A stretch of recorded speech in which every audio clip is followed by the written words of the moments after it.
Celebrating 4 years of talk like you've never heard it before, this is GABNET, the Great American Broadcast Network. Ladies and gentlemen, welcome aboard the GABNET Tour Bus. Today our tour will take us up and around the newly designed GABNET.net webpage. For your safety, please stay seated while the bus is in motion and enjoy your trip. Also, remember that tipping your tour guide is greatly appreciated. Okay, we're off. The first place of interest that we're going to pass on the top left, you'll see a rotating billboard of all of the great GABNET programs. Legend has it that legendary broadcaster Alex Bennett created this billboard to attract early visitors to GABNET and to lure them into his site. To this day, it's one of the top attractions on our tour.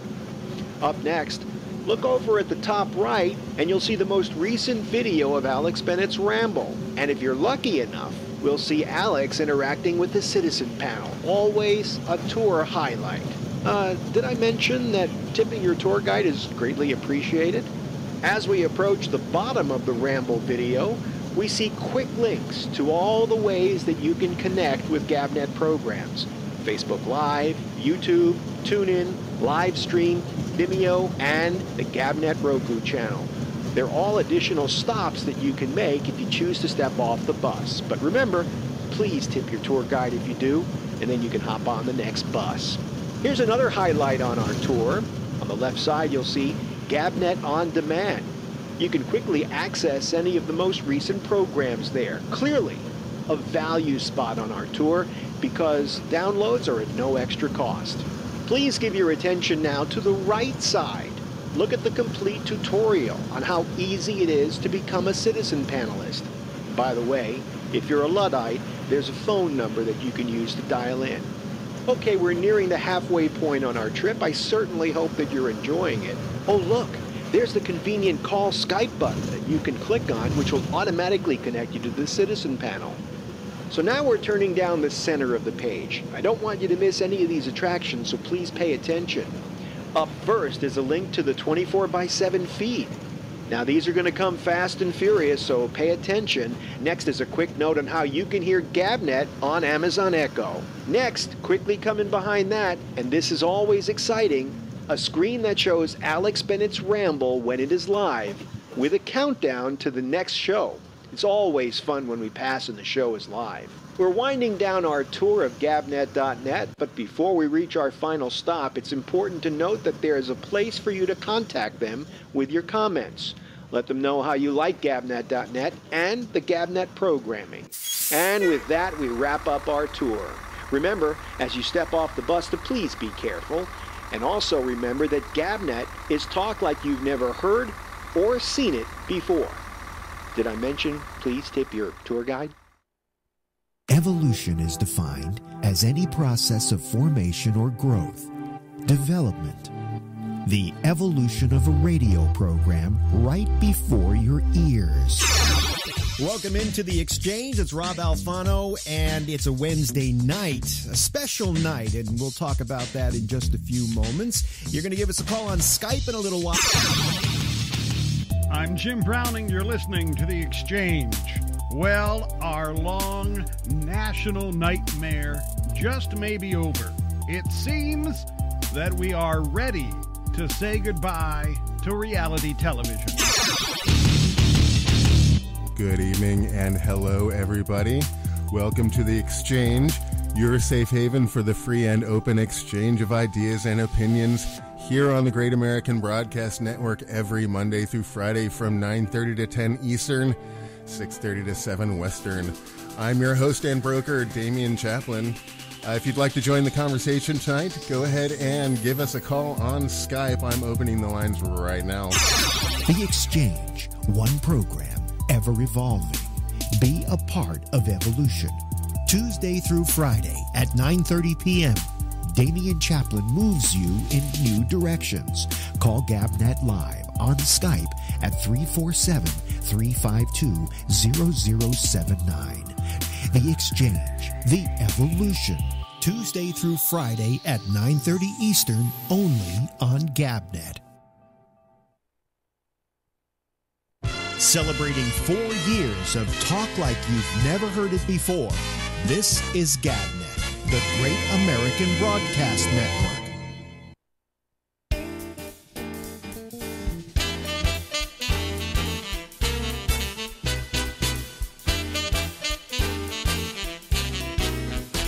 Hey!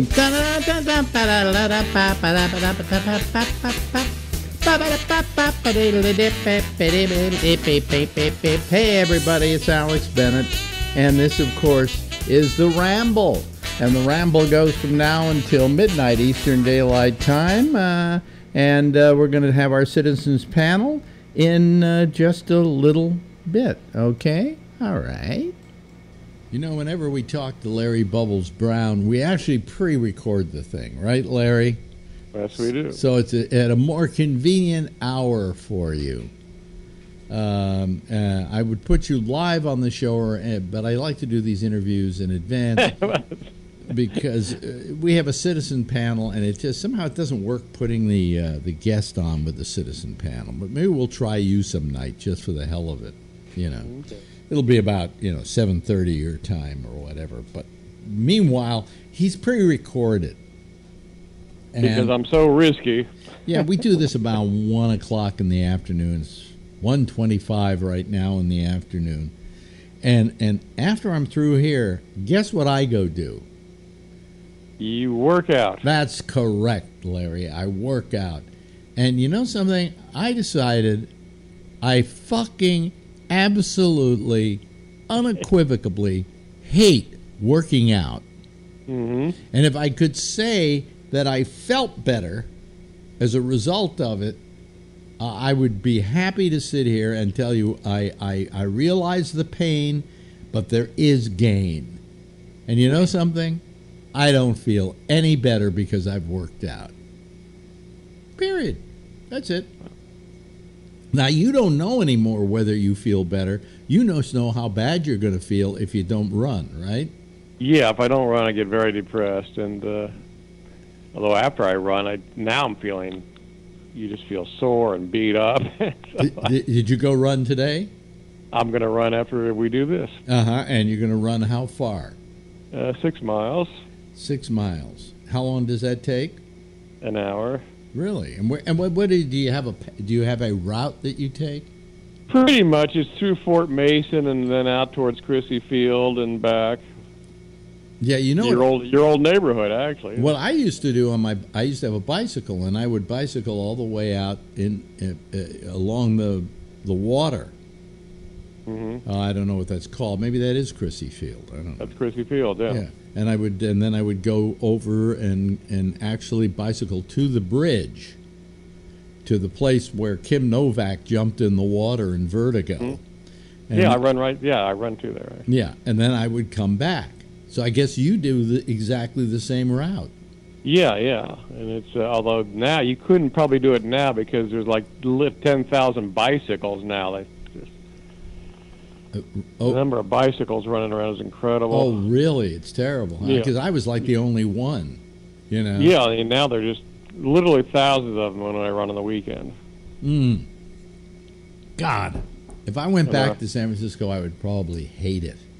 Yeah, you'd get run over by bikes and skateboards and scooters and. Yeah, all with a Google decal on them. With the Google decal, you'd be stepping in human feces and syringes. You wouldn't like it here. Tell me about those people. Tell me about the Googles and the tweeters, the people who work at Twitter, and are they all assholes? That's what I've heard. They live in the city, and then Google in these places, they have these gigantic buses that pick them up and take them to work down in San Jose. And they have they've driven the rents up through the roof, and they just have a reputation for not being the nicest people. Apparently they make so much money, but apparently they don't tip. That's what waitresses have told me. Wow. Now, here's the thing that this whole thing has been a major detriment to San Francisco. I mean, that they've all come in, the rents have gone sky high, And I've heard, and this was a statistic I heard, that the edge of low earning, okay? In other words, where the low edge of low earning is $106,000 a year in San Francisco now. Yeah, I saw that. Yeah, that's probably true. Yeah. So you are what, poverty-stricken? I would be in poverty, but I guess rent control has saved me, so... Yeah. How does that rent control work with you there? I know how it works here because I've had to do great studying on it since I'm involved in a lawsuit here. Yeah, you're going through that. Well, I moved here. I moved in this unit in the 80s, and the rent was $250, and it goes up. They're allowed to raise their rent by the inflation rate, I think. It's usually about 1% a year. So you're paying now, you start out at $250 in the 80s, and that's by the way. Now it's actually, now I'm paying, of course I got the garage now, which is $150, so 3, 4. So the rent is now about doubled in 30 years. So you're paying $500 a month? $500 for the rent and $150 for the garage. That's you're living large, aren't you? Yeah, and the place across from me, that's without the garage, they were advertising that for $3,200. Wow! Now are you a studio apartment or one bedroom? Yeah, it's a studio. So. But is the apartment house a nice apartment house? It's nice. It's in the marina. Yeah. Yeah. So you moved in there the year that I came to work in San Francisco, or about the year I came to work in San Francisco. Yeah. Mm-hmm. Yeah. And it's let's see what happens though if I would to move out of this unit, it would no longer be rent controlled, and they could charge what they wanted for it. So are they coming and knocking on your door every other day? No, you would think they would be, but they haven't. So. Or if something goes wrong with the apartment, do they take forever to fix it? Yeah, but they're pretty good about that. But there are buildings in the city where, like, if they're in a spot like me, they do have landlords harassing them or offering them money to leave. Oh, offering. My neighbor was offered $80,000 to leave 10 years ago, but she didn't take it. Have you ever been offered money to leave? They never offered me money. I'm bored living here. I'd kind of like to get out of here. Yeah, but you know something? If they gave you $80,000, that wouldn't take you very far. It wouldn't take you very far. It's it's a couple of years' rent across the street. So you're better off staying where you are. Can you sublet? No, that would be. They'd like me to try that because that's absolute grounds for eviction. Oh, really? Because here in New York, a landlord cannot prevent you from subletting. Really? But there are rules about subletting. For instance, if I sublet this apartment, well, I can't because that's the crux of the argument we're having right now. It's that he sublet it to me without telling me it was a sublet. He told me it was a rental. All right, I signed a rental agreement. I didn't sign a sublet agreement. And what happens is, if you sublet an apartment, you can't sublet it for more than you're paying for it. In other words, you can't make a profit out of it. And the only thing you can add on to it is if it comes with furniture, you can add 10%. But you can't do, for instance, what this guy did. He was paying like $2,200 a month, and he charged us $4,200 a month. And that's against the law. Okay? But we didn't realize that because we thought he owned the place or something, because he was renting it to us. And, so, and the penalty for that, and that's what we're in court for, among other things, it's a very complicated case, the penalty for that is he has to pay us the difference, which would be about $2,000 a month, for 32 months. Wow. Plus treble damages. So he has to pay 3 times what we were overcharged for that 32 months. Holy cow, that's some dough. Well, it comes to I'm trying to figure out. It comes out to about $100,000, that alone. But that's not the only thing here. I mean, he's suing the landlord for the same thing. So if they say he wins with the landlord and that his actual rent was lower, then our actual repay would go higher. You get what I'm saying? Yeah. So it's a whole. But in New York, there are very strict rules about rentals. There's a thing called rent stabilization, which this is a rent stabilized apartment house, even though they then go and refurbish all the apartments and then charge $7,000 a month for them. Okay, that they can do under rent stabilization. But rent stabilization, you can only raise the rent a certain amount, and it's pretty good. There was a thing that was called rent control before that, and some of these apartments in this building are rent controlled, and that went as far as, number one, the rates couldn't go up more than a certain amount every couple of years, and more than that, if you died, you could will your lease to your heirs. Really? Yeah. So Wow. there's a woman downstairs who was brought up in this apartment house, and her mother died and left her the apartment. She had to go to court and fight for it, but she finally won it. And I think she's paying $500 a month in rent in a building that a lot of the other apartments go as high as like $7,000 a month.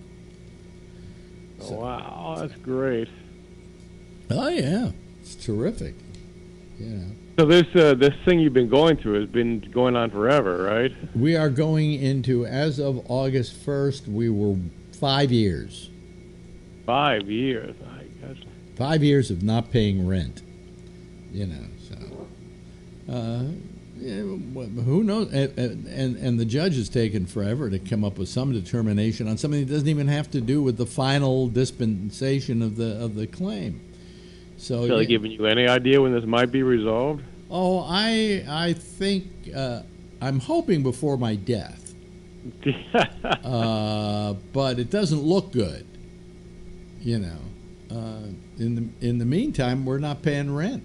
You're living rent free. Well, that's And what we'll we're drag it out arguing forever. Then. is that once we're going to win this thing, because every law I ever read was that it's on our side. But also the guy who was renting here is also suing the landlord, so it's a three-way deal.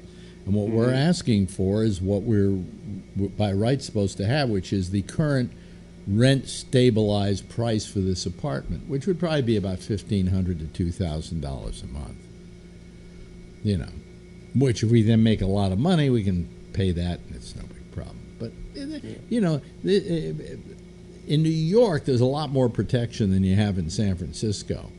Yeah, it's a little flimsy out here. I know they're trying to pass. There's something on the state ballot this year that's going to be. They're trying to get rent control over more of the state because there's some law that prevents most of the cities from enacting rent control. And they'd like all of them to be able to enact rent control. Yeah. Yeah. It's becoming scary. It's so expensive that nobody can afford to rent a place. Well, our good friend Stephen Pearl is moving to Vegas. That's right. Because he can't afford the rents. Where is he? He's in Walnut Creek, and I think his building is either getting sold or something. So, and there's no rent control out there, so he's screwed. So. Wow.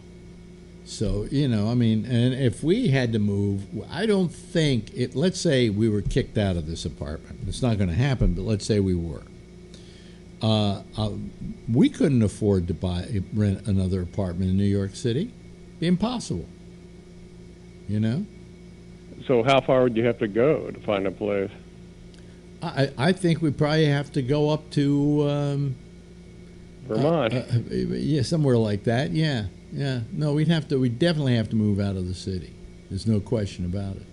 Yeah. I mean, it's just gotten impossible here. You know. And now, granted, I don't think the cost of an apartment in New York is not as high as the cost of the apartment in San Francisco right now, from what I hear. That's unbelievable. You know. And you would think, yeah, hey, New York, biggest city in America, sure, it'd be the most expensive here, and then the second most expensive would be L.A., and then the third most expensive would be Chicago, and the fourth most expensive would be San Francisco. No, San Francisco, I think, is more expensive than any of those cities now. Yeah. And it's because of all those fucking yuppie fucks that moved into... Fuck. Yeah. You know, I mean, why, you know, Twitter opened up an office in San Francisco. In fact, the place that used to be our radio studio is now Twitter. Right, they got the big logo there. Yeah, that's Twitter. I think Google hasn't moved up, and neither has Apple or anybody like that. They might have little satellite offices. Yeah, Google's in Mountain View, and Apple's got a huge building in Cupertino. But they offered to run buses to San Francisco every day to take their people down. Yeah, they got these huge buses, and they pick people up, and the fact that they made that available is what fucked up San Francisco. Yeah. Because, well, who wants to live in San Mateo if you can live in San Francisco, right? Mm-hmm. So, it's terrible what's happened to San Francisco, and I wish I could sit here and say I don't feel, you know, I don't feel bad about it because I'm not there, but I do feel bad about it because I would like to go back there sometime. You know, that's my home. That's where I was born. But if I went to San Francisco, I couldn't afford San Francisco. My apartment, which I was paying, what was I paying? $2,500 a month, I think I was paying for mine. Yeah, at the time that seemed like a lot of money to me, but now it would be double that or more. Probably it's up around $4,000, $4,500. Hey, that in the year that was pretty big. That's probably $5,000. Probably $5,000 for that little apartment. Yeah. Oh my God. Yeah, that's ridiculous. That's ridiculous. And well, I read the average Facebook employee. I think the salary is $240,000.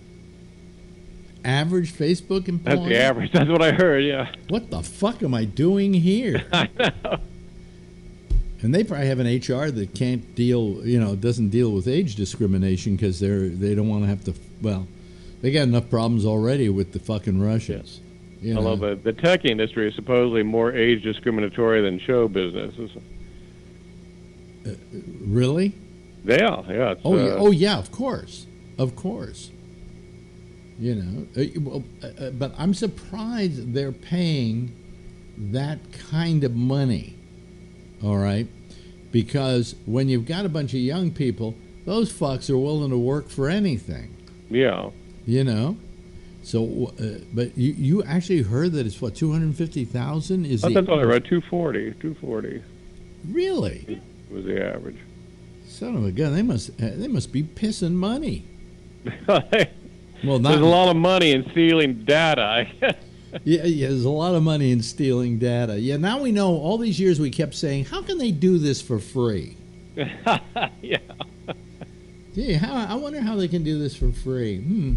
Well, as long as they're doing it for free, I guess I'll take it, you know.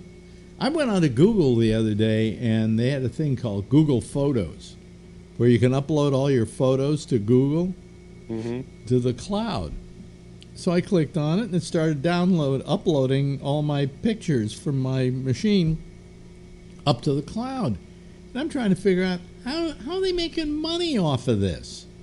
You know? They're using up all that data space and so on for my pictures. Well, they say to begin with, they don't store them at a high definition. They store them at a medium resolution, okay? And that's free. But if you want them in high resolution, you got to then pay for it. Okay. All right? Okay, so that kind of makes sense. But I'm also thinking about, what are they doing with my fucking photos? You know?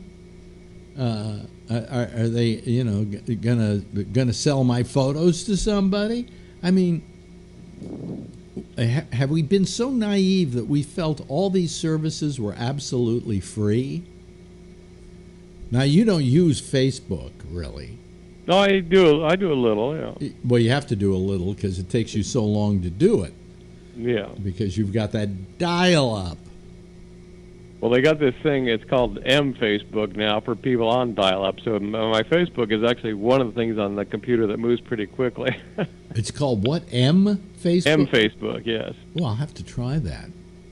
So, but anyway, the dial-up thing is.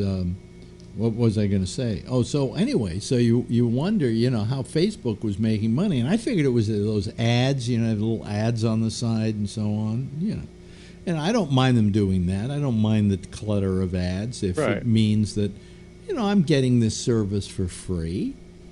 But all of a sudden we find out that the reason why it was for free is that nothing's free, that they were using your data, your information, your information about age and things like that to sell to people. So the idea that we were getting any of this stuff for free was ridiculous. Yes, Facebook was totally free when I joined it. They weren't stealing data. There were no ads on it or whatever. And then one day they saw there was money in this thing, and all of a sudden they started putting up ads and they started stealing the data. And, so we were the dumb ones, really, to think that this was all free. There was no price we were going to have to pay for this. Because they definitely I don't know how much money they make off us, but it must be a fortune. Well, they don't make any money off of you because you're so disconnected, it's ridiculous. Yeah, maybe they have a pile of people that they just write off. Which you should be really happy about, actually. Yeah, I am. Yeah, with you. Your life is okay. Your life you're living in you're virtually off the grid. You're virtually off of the grid. There's no way anybody can steal your identity. I think it was you, though, that had the joke about, but let him try anyway, I have no life at all. Was that yours? Yeah. Someone stole my identity, now his life sucks. Yeah, right. I think you used that on Letterman, didn't you? Did it on Letterman, yeah. Yeah. When are you going to do Letterman again? Well, if we can get Dave to shave his beard and sign a new contract. I don't think he's ever shaving that beard. It's kind of disturbing, isn't it? I hear that he's doing it because it pisses people off. Oh, really? Yeah. Well, that would make sense. Yeah.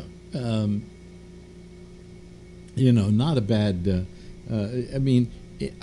I'm getting used to it. It's now the new Letterman personality. I think he knew what he was doing. Some people will grow a beard, and that just makes him look a little more distinguished. He wanted to grow a beard and look like a Muslim. Not just a Muslim terrorist. Okay. And then he knew he'd piss everybody off. And I'm sure the wife and kid don't like it either. So... And again, another talk about, I'm sure he was pushed out of CBS because of his age. I think that had a lot to do with it. I think it was because they felt that at his age he wasn't getting a younger demographic. But I don't know that Colbert is capable of any more. No. His show is certainly an old show. Yeah. It's just that nitwit Jimmy Fallon with his fucking little games he plays with people, and he's getting too old. When Letterman started that night show, when he started at NBC, I think he was in his early 30s. And Kimmel is in his 15th year now and just turned 51. So Kimmel was like 35, 36 when he started his show. However, what's his name? Fallon is, I think he's 50. And he just started the show a couple of years ago. So I don't know how long any of these guys are going to last because they're going to get pushed out because of age. Hell, they pushed... Yeah, those shows don't have a big audience for sure. They pushed Johnny out. Yeah. That Helen Kushner... came along and orchestrated this whole push out of Johnny Carson. Do you ever think the day would come when Johnny Carson would be asked to leave? I wasn't. So he actually was pushed out. I wasn't aware of that. I knew. Yeah. Yeah. And she masterminded that? Yeah, she masterminded it. What she did, she was Leno's... Well, she got a contract for Leno that said that they had to give Leno The Tonight Show within 2 years. They owed him something like, I know, $5 million. Uh-huh. So when that came up, they didn't want to pay him the $5 million, so they got rid of Johnny. You know, they said, Johnny, time to leave. Time to go. The ratings were fine. Nobody was beating him in the ratings. You know, it wasn't like all of a sudden the bottom had fallen out of that show. So they got rid of him at the top, and then Leno came along, and the ratings went into the dumper for a while. Yeah. Until Hugh Grant got a blowjob in a car. And then he beat Letterman with that. Yeah, exactly. Hey, I just looked at the clock. Guess what? It flies. It flies when I'm always having fun with my decent pal, Larry my old Bubbles pal, Brown. Alex Bennett. Larry Bubbles Brown. Thanks, Larry. Thanks, Alex. Celebrating 4 years of talk like you've never heard it before. This is GABNET, the Great American Broadcast Network. And that's our good friend Larry Bubbles Brown. I hope you enjoyed him. I always enjoy Larry, and we'll have him on again in a couple of weeks, or probably next week, actually, to be honest with you. Anyway, hello everybody. How are you? God, I'm tired tonight. I'm always tired. I think what I'm really worried about is this weekend when I got to do that damn show, and that I'm just going to be real tired. But I push through. I push through somehow. The reason I'm tired, last night I couldn't go to sleep. I think because I had a cup of coffee, and I couldn't go to sleep. And I then went and took a little bit of a Xanax to try and chill me out.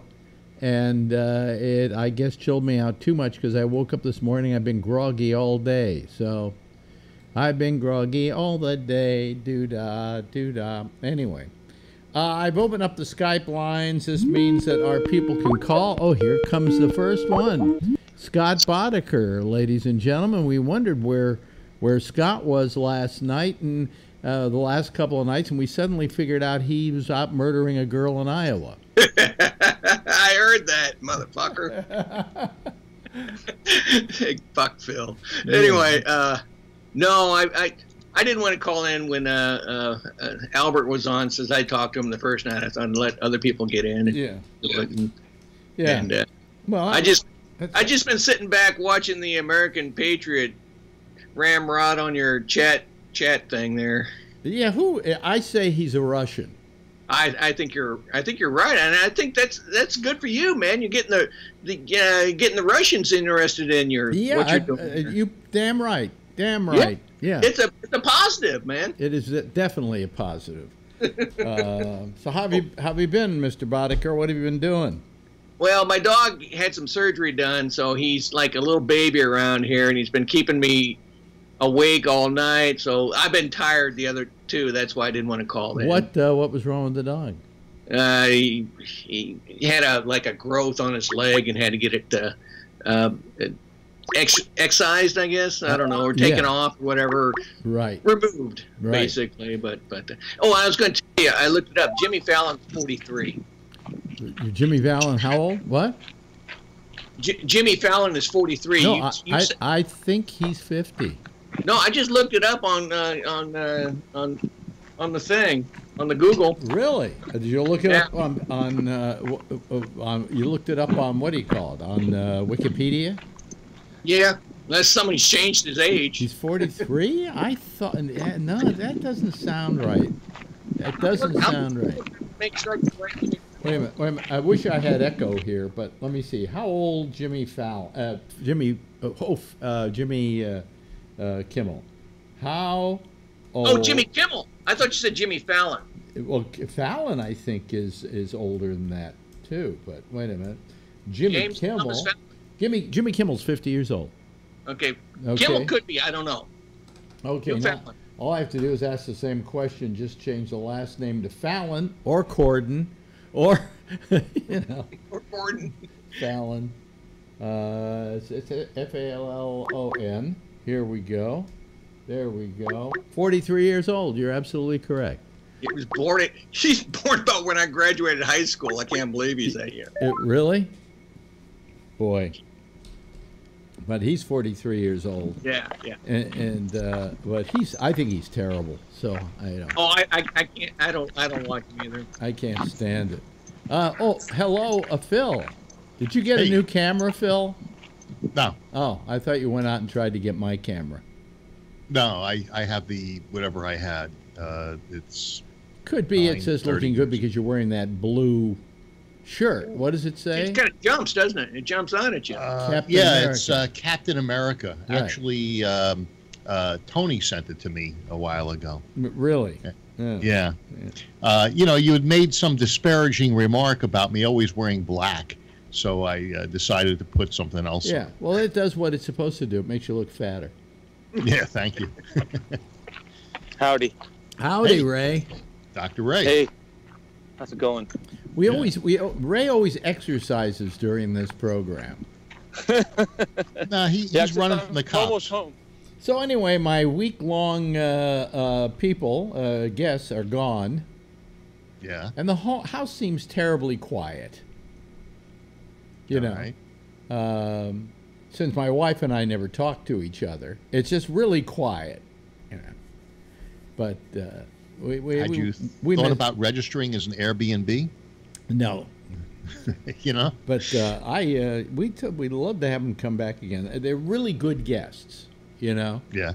And I mentioned to Albert last night what was interesting about it is I said, when we worked together, we never socialized. And you find that happens. No matter how much you work with somebody, you don't socialize with them because I was with him 4 hours a day. I was with him more than any wife would be practically, right? Yeah.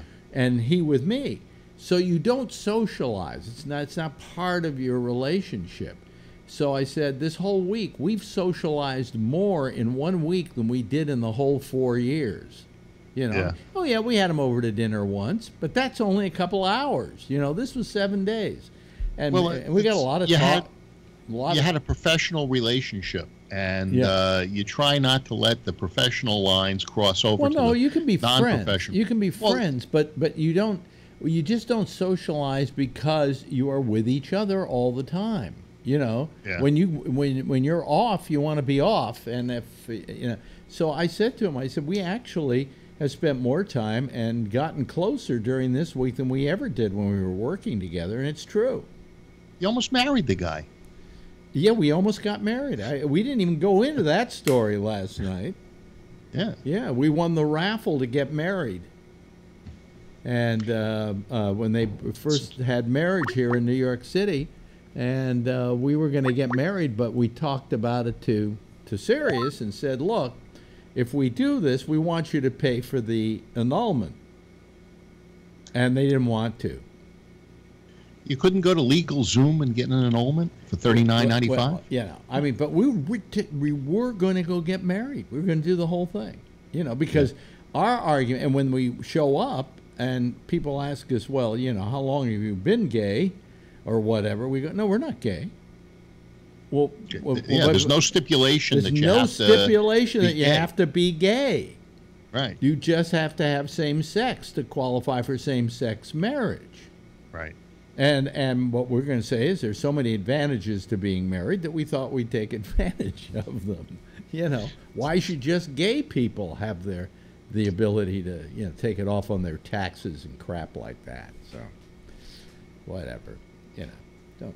And have to deal with a significant other. Yeah, but I really enjoyed having him here, and his wife's very nice, and her daughter was here most of the time too, just hanging out, and it was really nice. It was nice to kind of have other people in the house for a week. Yeah. That we liked having here. We've had some people that have been like guests here who haven't been people we wanted to have here. There's this one guy who just absolutely, he thought he was living in a hotel, and the maid would clean up behind him. I mean, literally clean up behind him. And we're never letting him stay here again. My friend Walter Sabo stays here occasionally, but he's got a lot of business when he's in town, so we hardly see him. He just comes home, uses the room, and gets out of here. So how much you charge for the cleaning deposit? Yeah.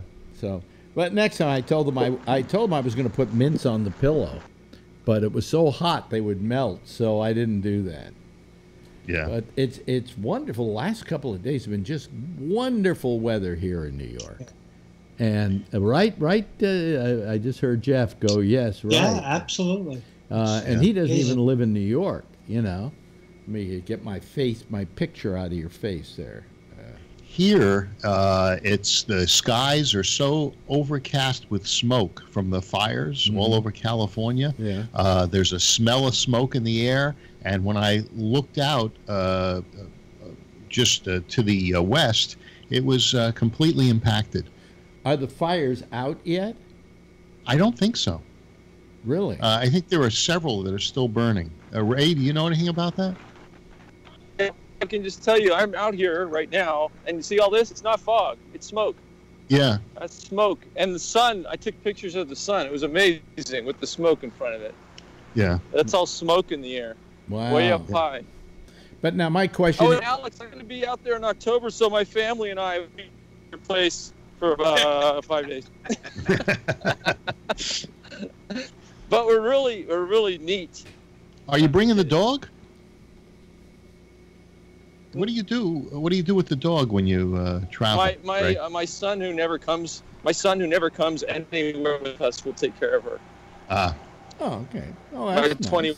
Nice. Yeah, you're breaking up a little bit. Oh, sorry. I'll turn off my thing. No, you don't have to turn it off. I mean, yeah, but. He muted. Well, I'm near the freeway, so I don't want noise too. When people come and stay, however, the thing that bothers me is that room is kind of my man cave.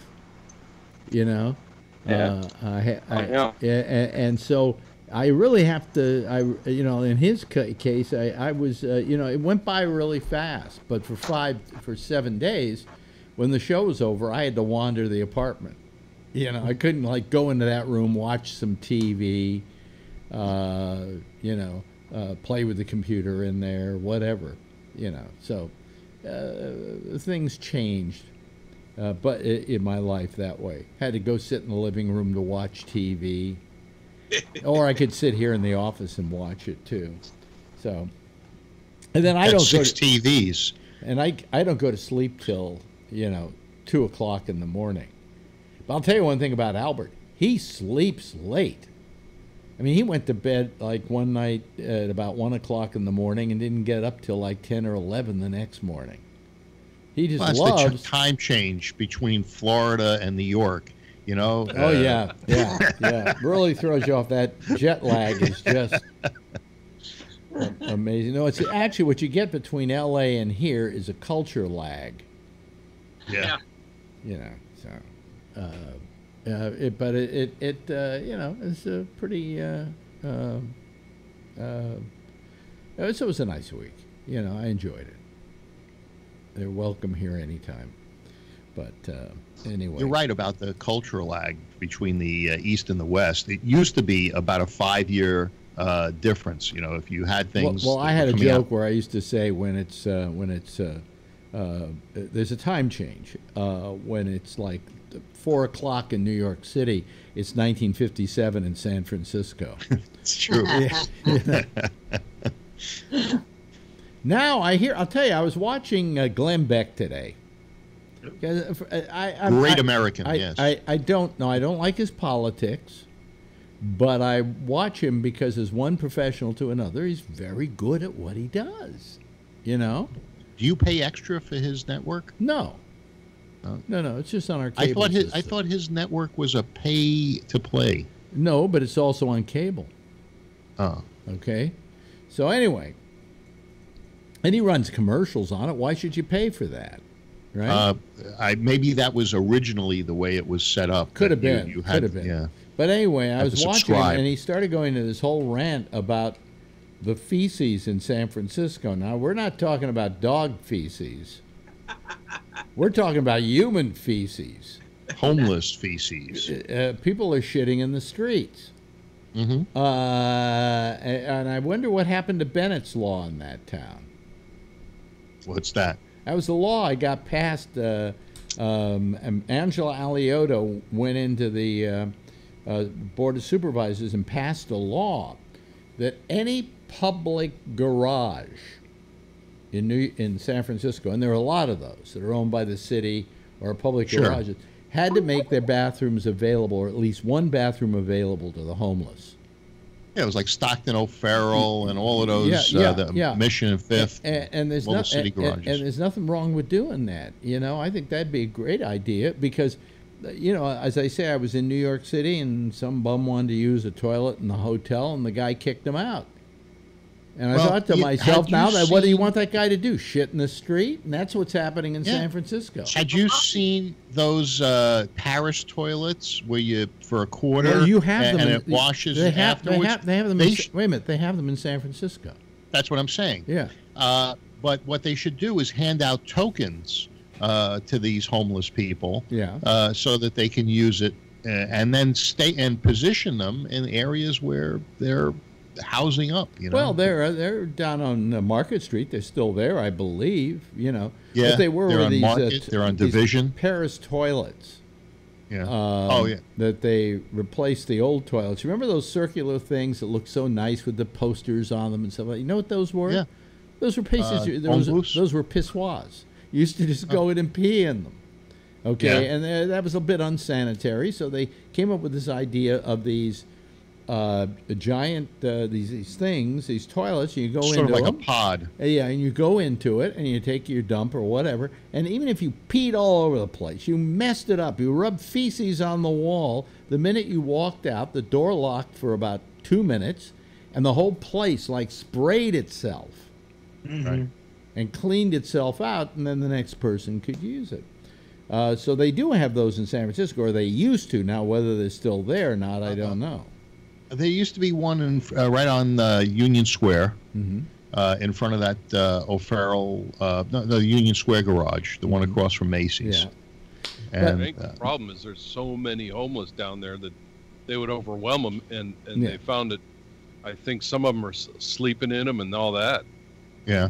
Yeah. Well, until they... And they're shooting up and everything else in them. Well, the problem is according to Glenn Beck, it's the feces and the needles. Right. And they now have a new group, a force they put together. They're in hazmat outfits. Poop Patrol. And they're called the Poop Patrol.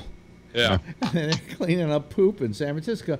Now, I want to know, how you going to have a city where people are shitting in the streets and there are hypodermic needles everywhere, and you're charging $9,000 a month for a one-bedroom apartment? Yeah. How do you do that? How do you justify that? The new mayor, her name is London Breed. She's the one that's put together the Poop Patrol. And Ray was in San Francisco last night over on Mission Street, Mission and maybe 3rd or 4th. And he said that the city seemed a lot cleaner to him than it has in the last few months. So maybe this Poop Patrol is working out. Here comes Ray. Wait a minute. Hold on a second.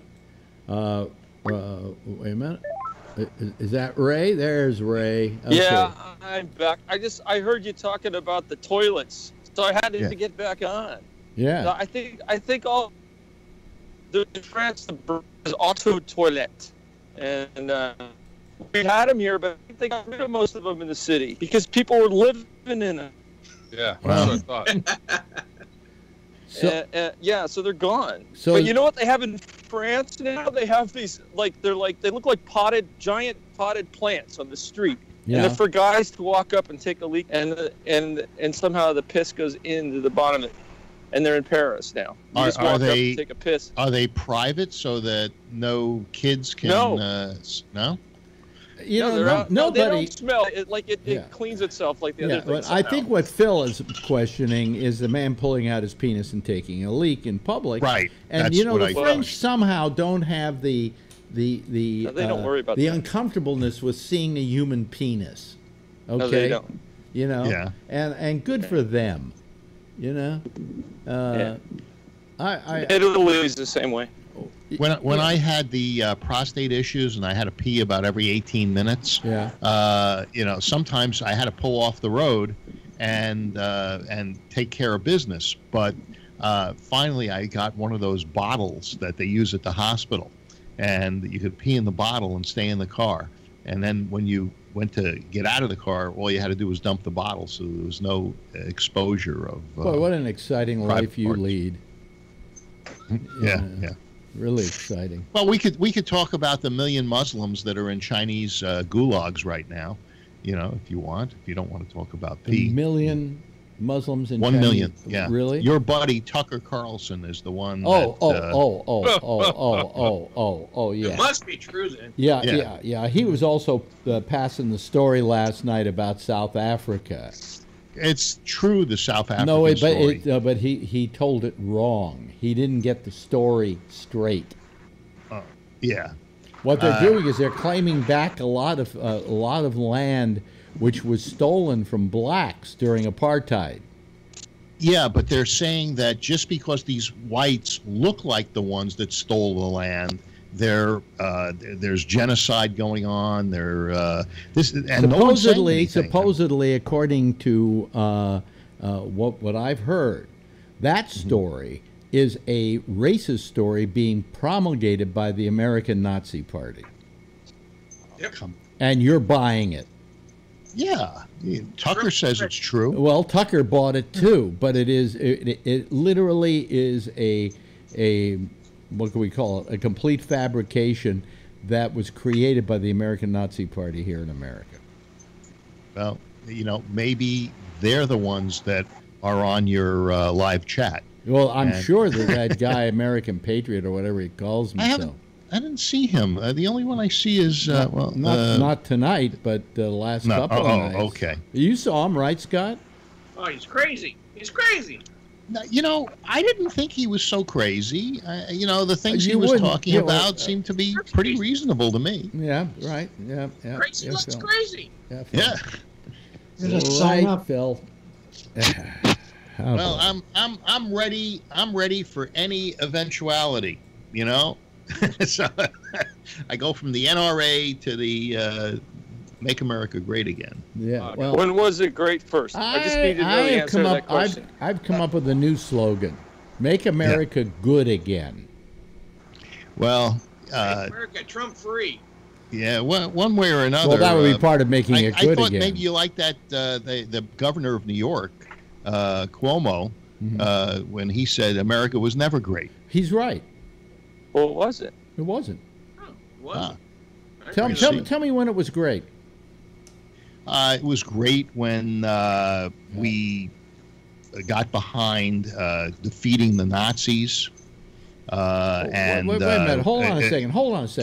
Wait a minute. We had to go kicking and screaming into World War II. It wasn't until Pearl Harbor happened that we had the excuse we needed. Meanwhile, the Nazis were going rampant in Europe all along. That's because we had a lot of pro-Nazis here, like Ford and No. They were not causing the problem of why we didn't go over there. We didn't go over there because the American public, after World War I, didn't want us to go into another war. And so Roosevelt felt he couldn't just go willy-nilly into another war. No. And then when Pearl Harbor happened, which some people said he allowed to happen because he knew it was going to happen, he then had an excuse for us to arm, and as long as we were arming, let's go the other direction too. The same thing happened then that is happening now. A lot of American industrialists were making a lot of money supplying things to the Germans, whether it was building the railroads that took the people to the concentration camps, and supplying a number of things. So as long as they stayed out of the war, they could continue to supply the Germans and make this money. Yeah. Well, the same thing is happening with the Chinese. Nobody is saying anything about the million Muslims that are in prisons, or you even have there's other people that are being imprisoned in China, and the reason that no one's saying anything is that it's economically viable for other countries to trade with China And I mean, if we draw a picture of a Muslim cleric and make it into a cartoon, they want to put a hit squad out on the guy. But if you take 1 million of them and put them in gulags, no big deal. Let's see here.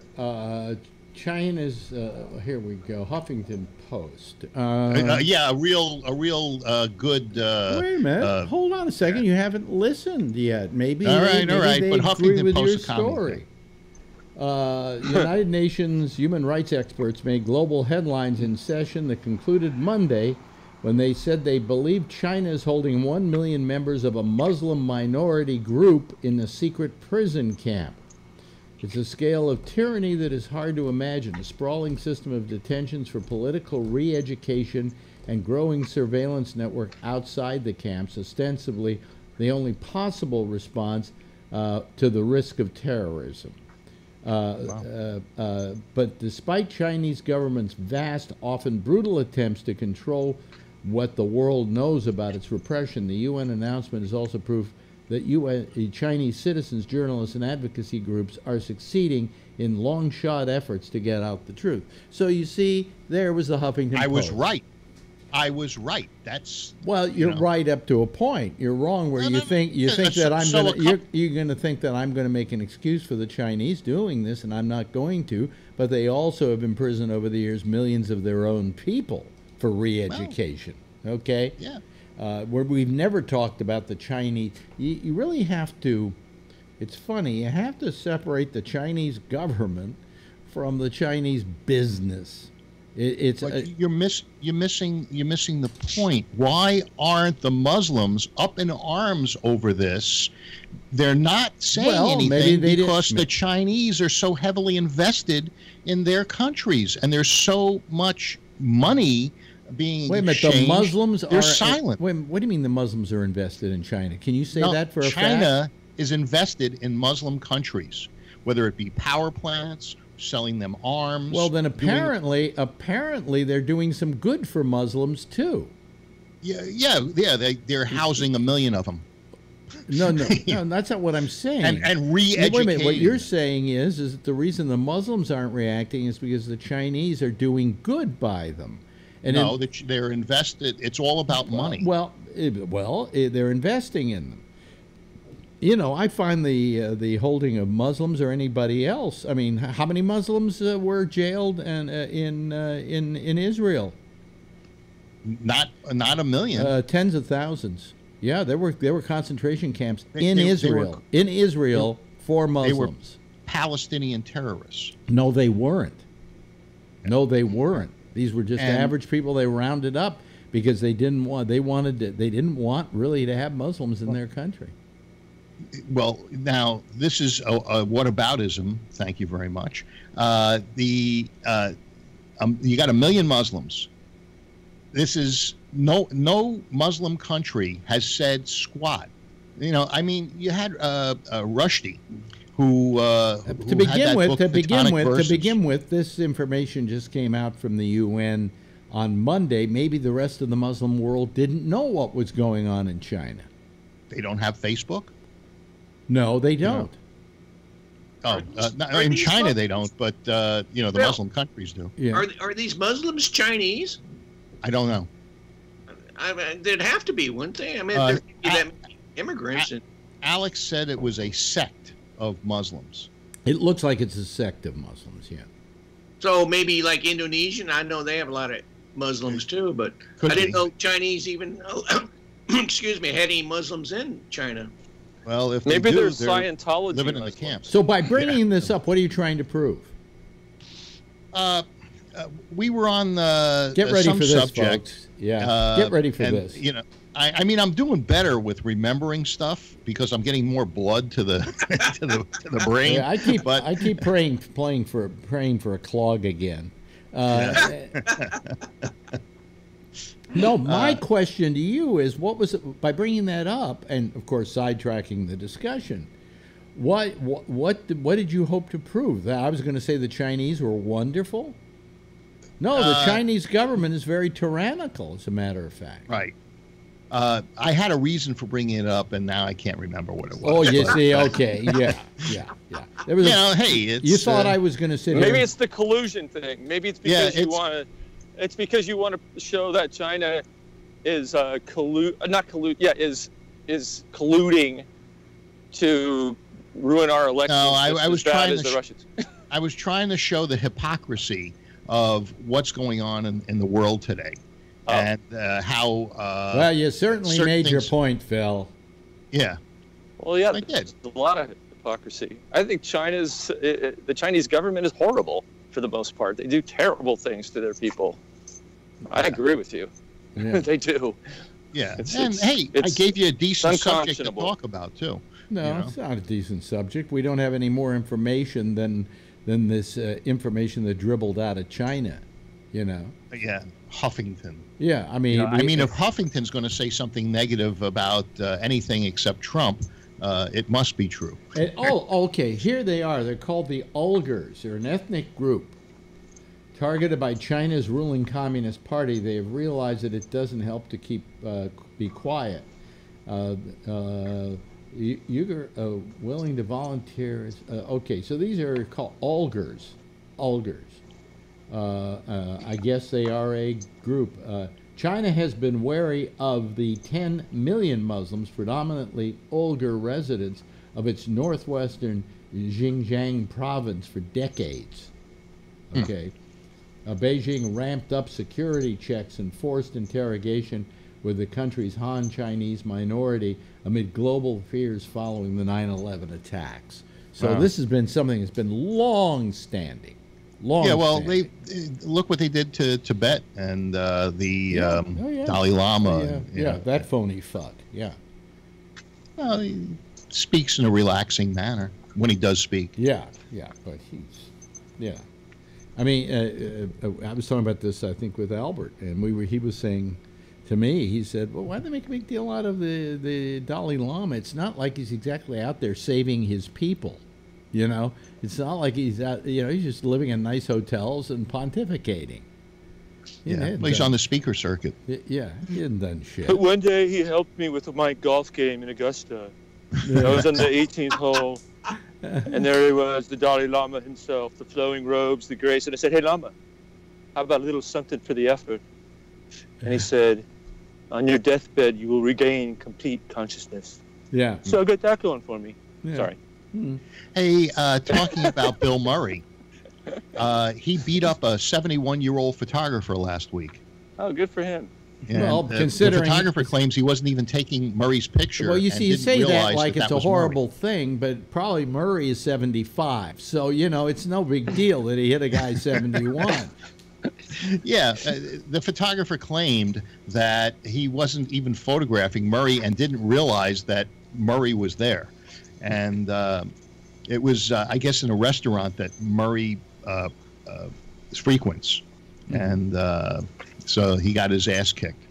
Oh, okay. Well, yeah.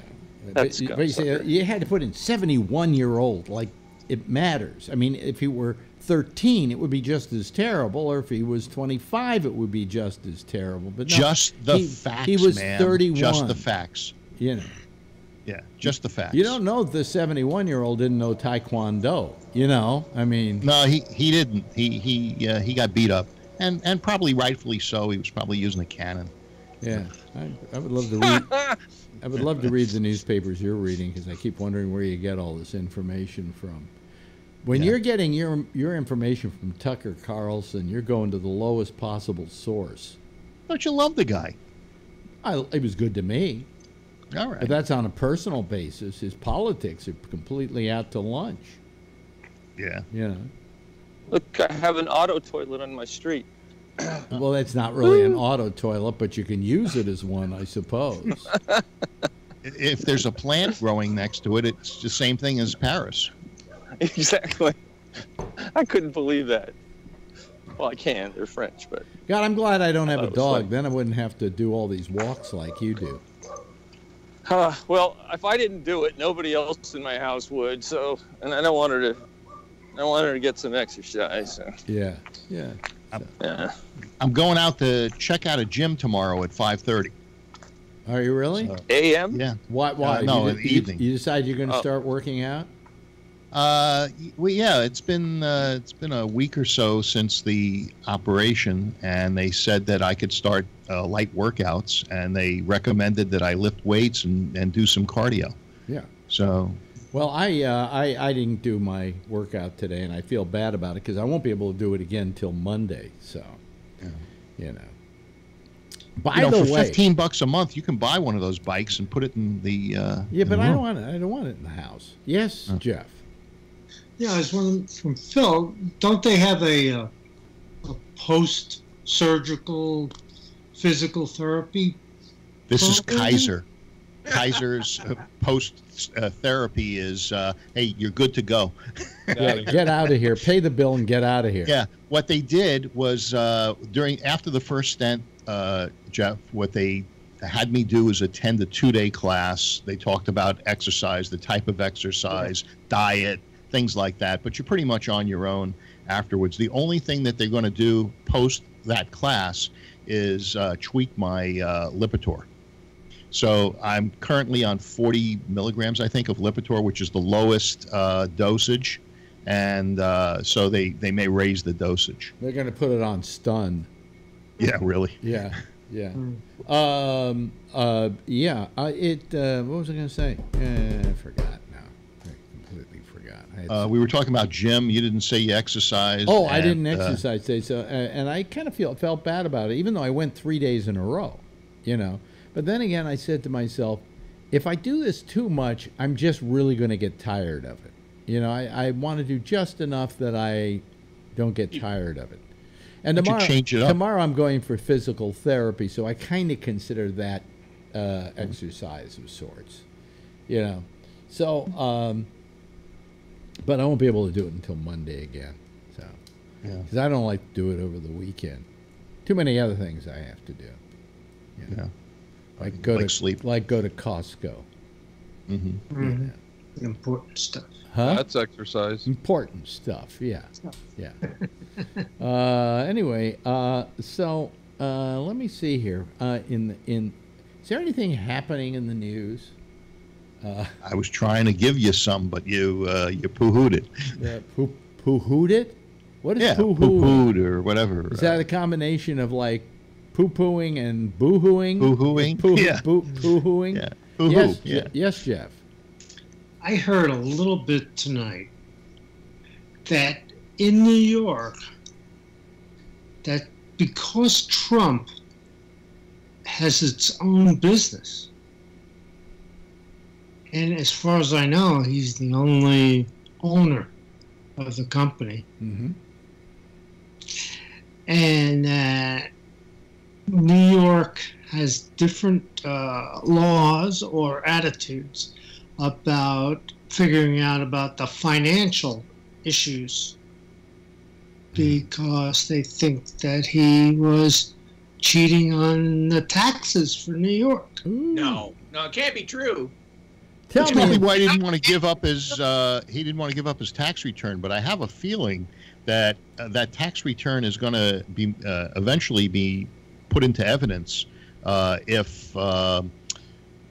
Now, there was the guy who is the CEO of the Inquirer, Pecker.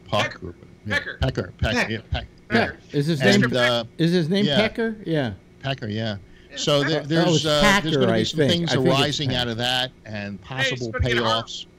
And he may end up having to provide his tax return as part of the evidence discovery.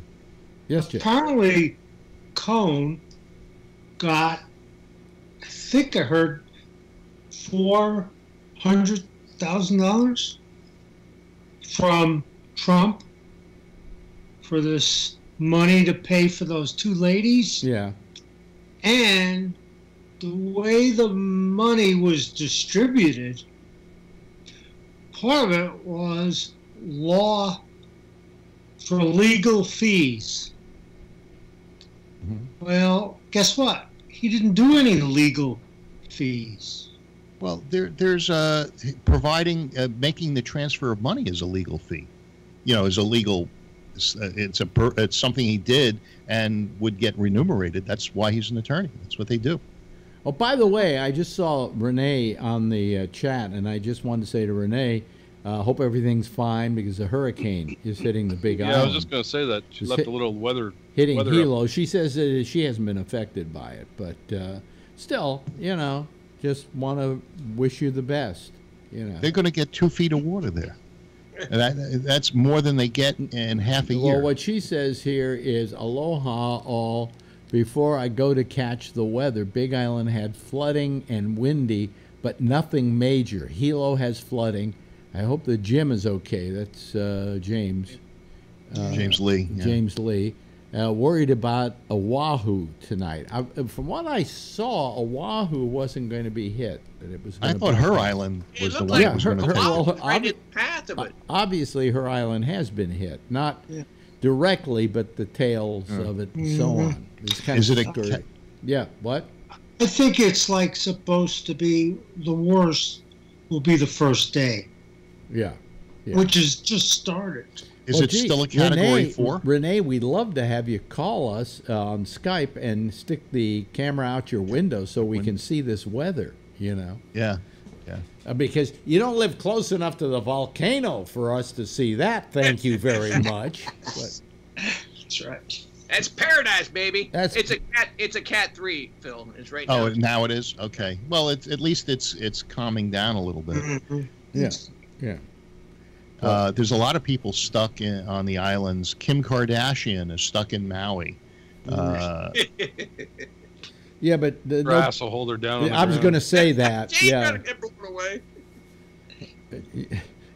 She lost weight. She's now 116 pounds. Yeah, but 40 pounds of that is 40 pounds of that is her ass. 100 pounds is her ass. Yeah. Do you think she has ass implants? There are rumors she does actually. Yeah. I knew a guy that was really into plastic surgery, and he even had a chin implant to give him a. What does that have to do with her ass? Well, it's just plastic surgery. Well, yes, but people have as a sport. There are such things as implants for your cheeks, for your ass, yeah, for your brain, Phil. Oh yeah, brain implant. Yes, that's what they do to Scott. Democrats. Yes, Scott. What? What were you going to say, Scott? I was going to say something about a penile implant, but it wouldn't be appropriate. No, that would not be appropriate. It might be. By the way, I have to work clean for the next couple of nights because I got to get used to it. I'm worried. Usually, it never happens. I've gone from doing the internet and then done radio and had any problem that way. But I am a little worried because it has been 5 years that I've been saying fuck and cunt and everything else on this show. But somehow when I walk into a radio studio, that changes. It's like, But yeah. I'll warn them to keep an eye out for anything I might say that might be inappropriate. But, well, it's you said it was a lighter show, and you're not going to get very political. I'm not going to get into politics. I might get into social issues, but not politics. Yes, Jeff. What time is it going to be on? It's going to be on here on the East Coast. Yeah. It'll be from 10 o'clock to 1 o'clock at night. So. On Sunday. Yeah. West Coast. Show you how radio works. The 10. The first hour. I have different breaks and so on, and during the first hour, there's a break at 20 to 25, and then I'm on from 25 to 30 in each hour, right? A little 5-minute segment there. Well, in that first hour, there's a guy who comes in and does the national weather for 5 minutes. So actually, I'm not going to be on for 15 minutes of that show in the first hour. So when I'm through, it'll probably be like doing, I don't know, a half-hour show. I mean, it's just, with all the commercials and all the breaks and stuff like that. Well, but the best time get there early enough to find out where the bathroom is. Well, the best time for you guys, if you want to call, would be in the last hour, I would imagine. But if you hear me begging for callers, you can call at any time during it. but you know, Phil. I mean, like if you call, I don't want to talk about politics particularly. No. You know, you have some topics so that no, I don't. I can brush up. Do I ever do topics? Do you ever hear me do topics? Well, you know, I'm thinking that maybe you want. I never structured a show with topics. Yeah. Yeah, that's not the way I work. Right, however, the first hour is going to be about getting old. Right. But after that, the next hour is open for anything, and then I got Durst on during the 15 minutes in the second half of the show, and then the last hour I have nothing scheduled, you know. So I'm just going to take calls. I'll talk about stuff. I'll, you know. Yeah. Sports? Sports, absolutely. Going to get into sports big time. You know. Hello, Snicks. Oh, boy. Yeah. Yeah, it's going to be fun. It's going to be fun. I'm not looking forward to it at all, you know. You'll do fine. And plus, you'll do better than Shakespeare up on the screen. Here is the thing. There is a thing we call, maybe I talked about it last night, the disc jockey's nightmare. Mm-hmm. The disc jockey's nightmare is a recurring nightmare, and every time I've talked to other radio people, they've all had the same identical dream at one point or another. And that is, you're out, you have to go to the bathroom. You go to the bathroom, and you come back, and the studio's locked.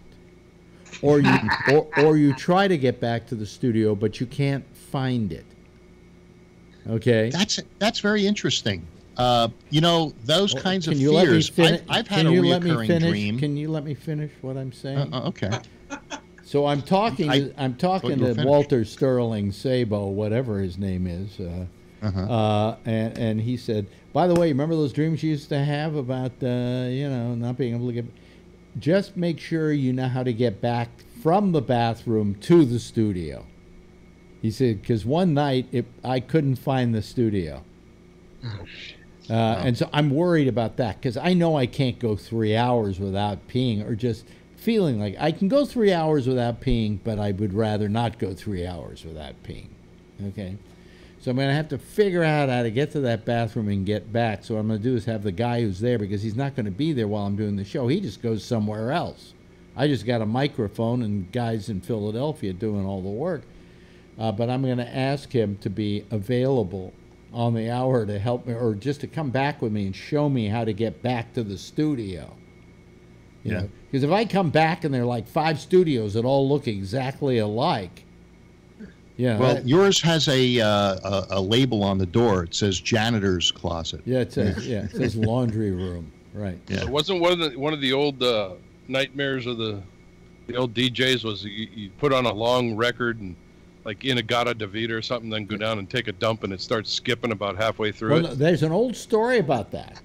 Yeah. About a guy who 17 minutes was cheating on his wife, and he decided this was a middle of the night show, so he could do it.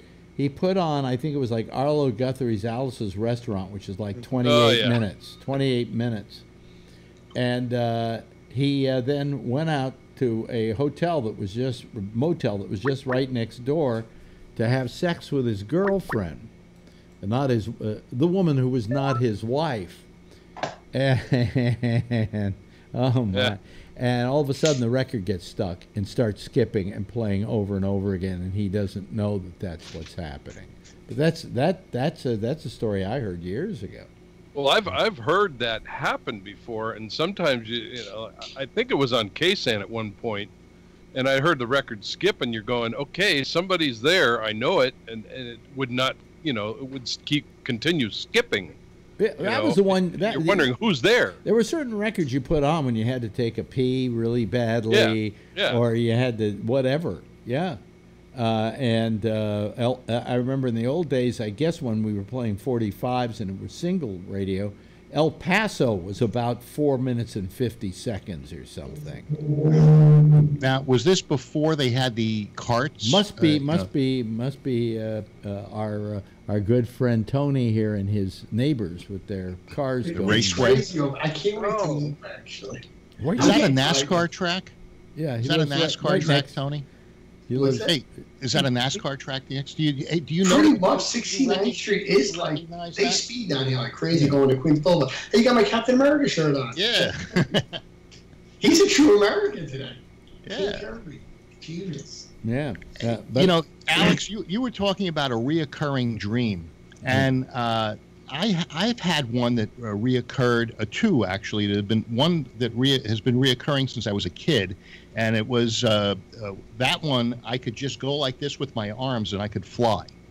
And the other one was a cop one where I was in a gun battle and my gun wouldn't fire. No matter how hard I pulled on the trigger, it wouldn't fire. And I think I didn't get shot, but it was... That's your nightmare. That's our dream.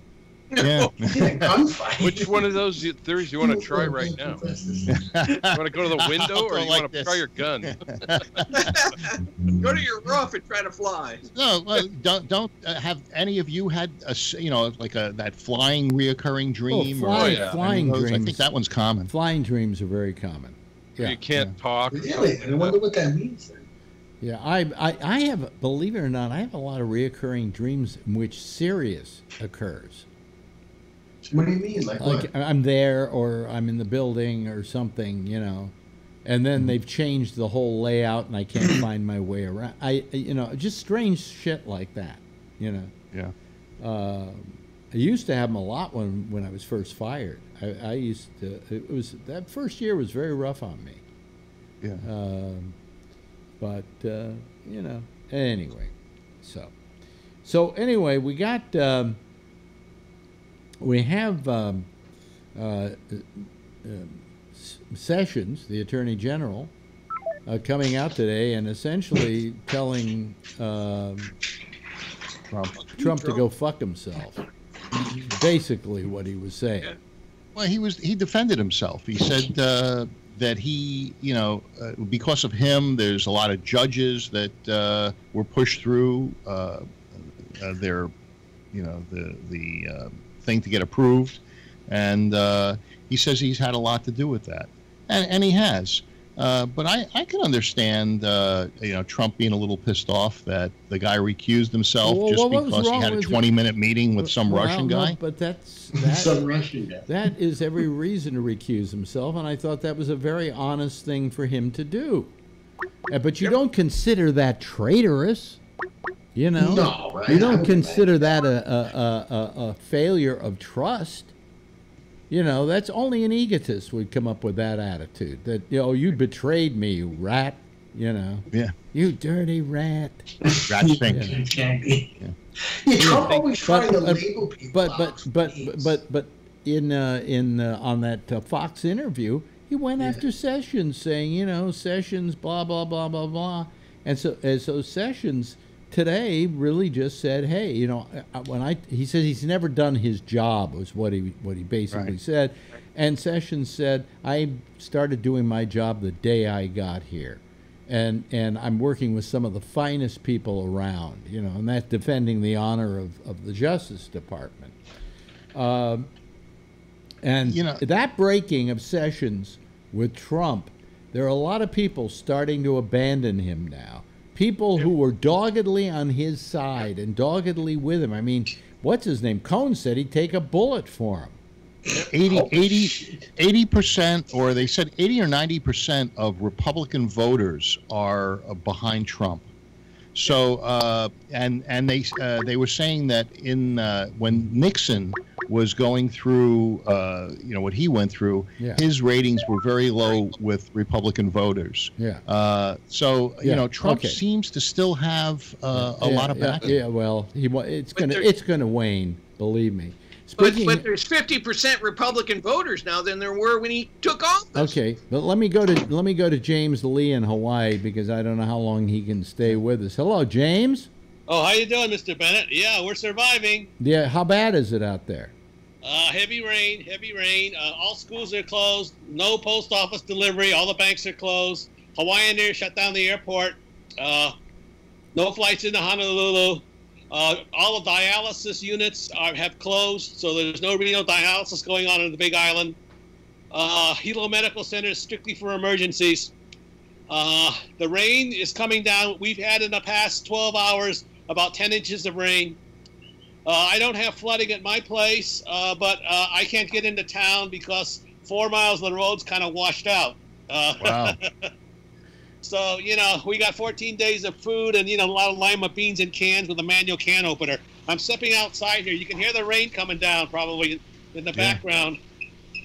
Wait a minute. There we go. I'm stepping out in the background. Let me see if I can flip this around. Hang on a second. Okay. How are the dogs doing? When I can't flip it around. Wait a second. Let me just turn. You look behind me.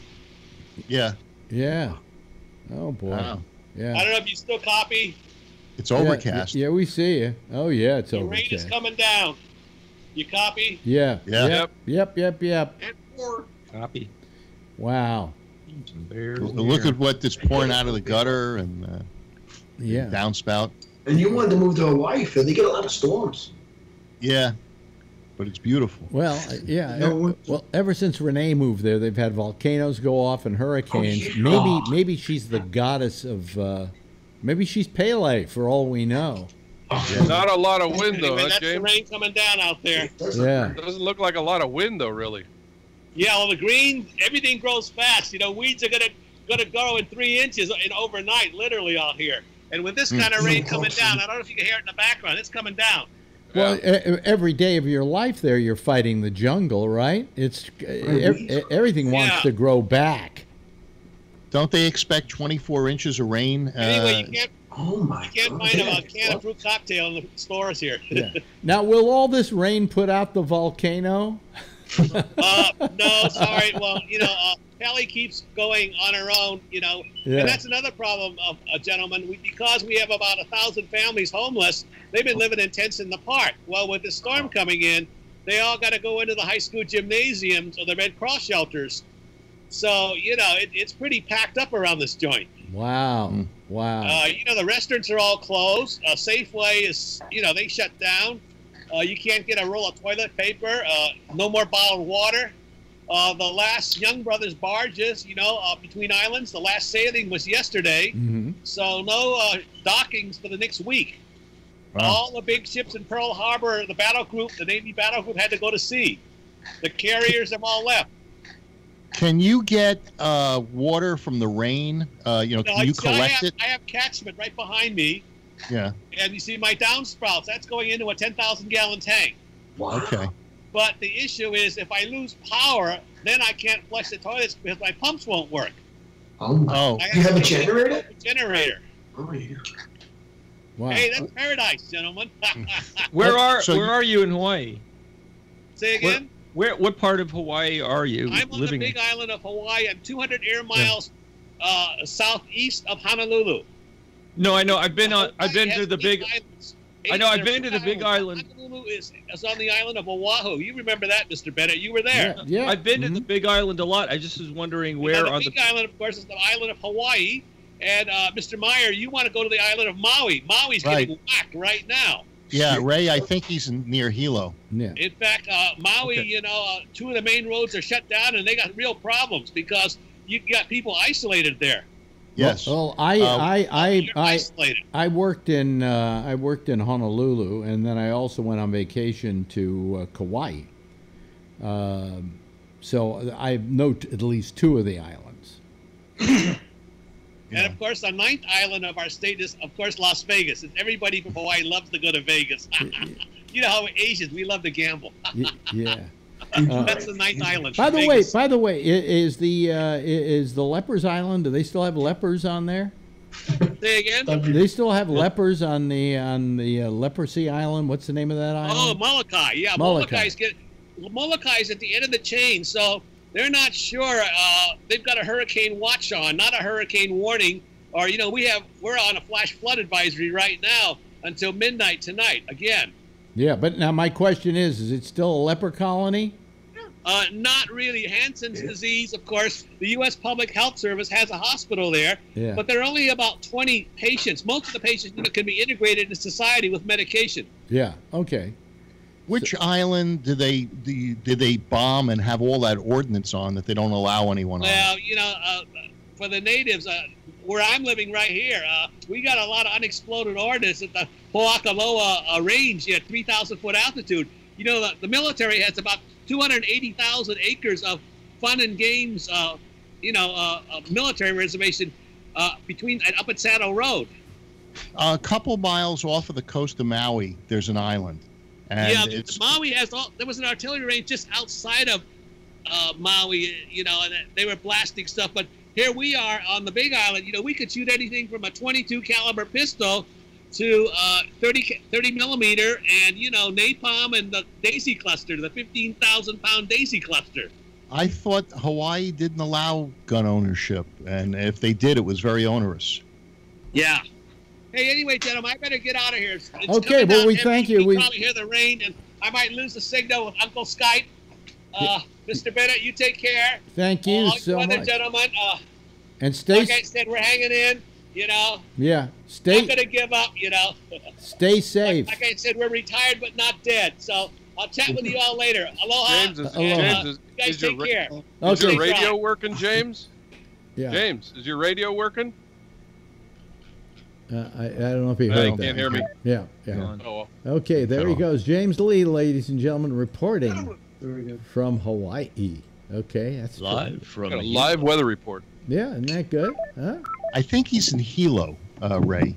Yeah, he's near Hilo. He's near Hilo. Yeah. Hilo is like San Jose, California of Hawaii. And supposedly she's on the other side of the island or something. Renee. She is on the opposite side. Yeah. So, Renee, if you're out there and you can hear us, we'd love to hear from you. But she signed off the chat, so I don't know, what her situation is. But we would love to hear from you. Okay. Where were we? We were talking about Sessions and the Republicans. We don't really know how. The Republicans are sticking with Trump because it's like he's the one they brought to the dance, and so you stay with your date for a while. Until you realize you're not going to get laid, and then you dump her off at home and go out to the parties. But establishment Republicans like Romney and so forth, they were so anti-Trump prior to the election. They still are. They still are. Yeah. But what you're starting to see are some of the Republicans in Congress starting to be critical of Trump and saying what's going on is becoming unacceptable. Yeah. Well, there's some other corruption going on. There's a Republican don't in change Southern the subject. You try to divert from the subject. Listen, I know you're only doing the tactics your boy would do. No. My boy would say, "You got small hands." Or flipping should be illegal. No, but what happens is if there's some heat on him, like when Omarosa released the book, he immediately got something else going for people to get apoplectic about, so they would get away from Omarosa. I mean, the thing that these news people don't realize is he's playing them like a well-tuned violin. Oh yeah. And they go for it all the time. If they find a story, they should stick with it. And don't let him come up with some tweet today that says something that just drives you crazy and now you're going to talk about this for 2 hours. Stick with the subject. Stick going after him. Keep sticking him. Well, you guys are smelling blood, but there's really no blood in the water. It's just red dye. It's everywhere, baby. No, but even Al Sharpton was out there today talking about that. Exactly what he was talking about.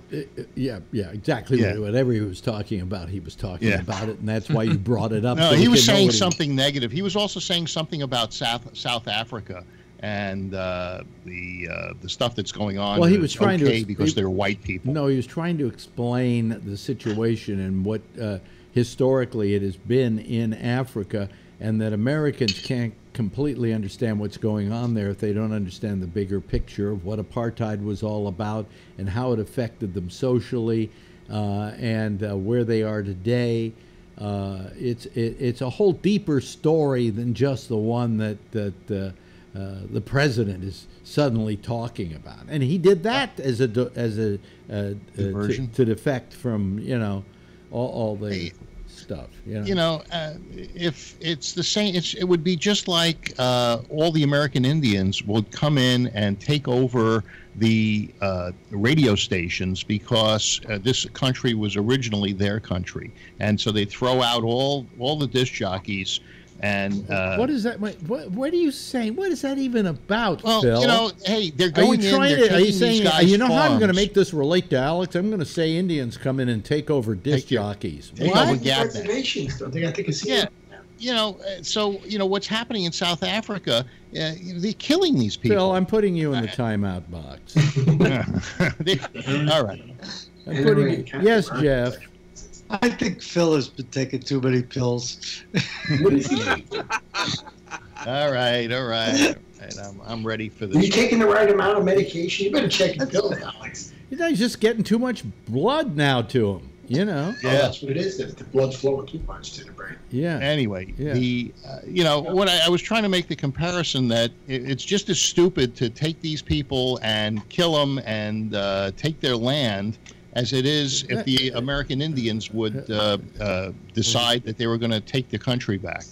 They should. You have a people there who for years, for a long, long time, were beset by the whites who took their land, who killed them, who jailed them, and that then ended. Apartheid ended, which I think was an amazing, amazing thing that it came to an end.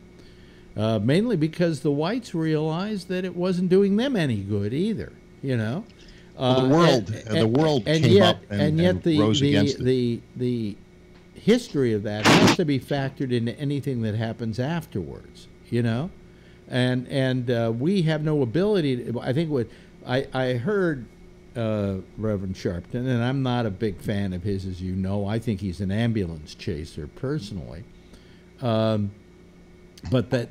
He was just simply trying to explain that it's very difficult for Americans to understand what's going on in South Africa because they have nothing really to relate it to. You have to look at the long history of what's gone on there, and that this is just part of it. And part of this giving the land to blacks and taking it away from whites is to reapportion the land the way it was before the whites took it away from the blacks. And you agree with that? Yes. Okay. Yeah.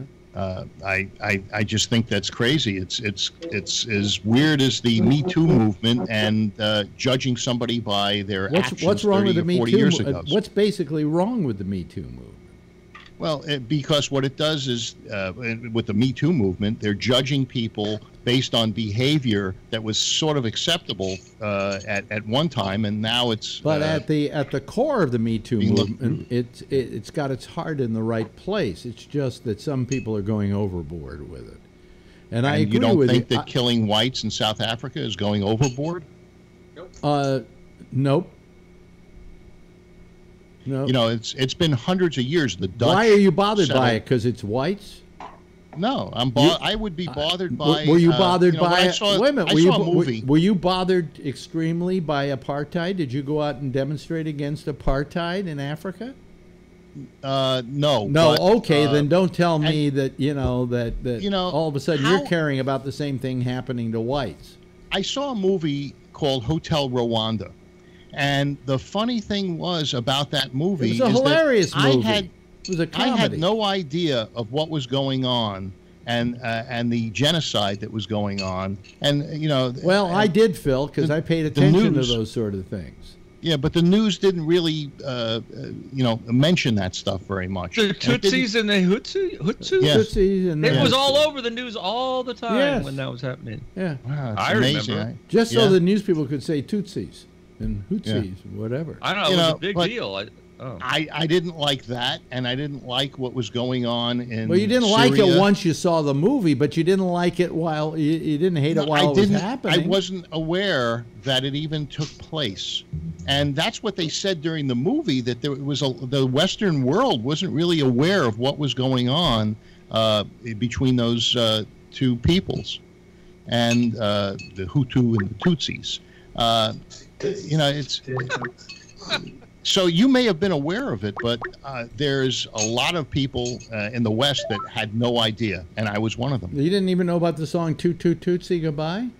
Yeah, that one I knew about. But you know Hootie and the Blowfish? Yeah. Yes.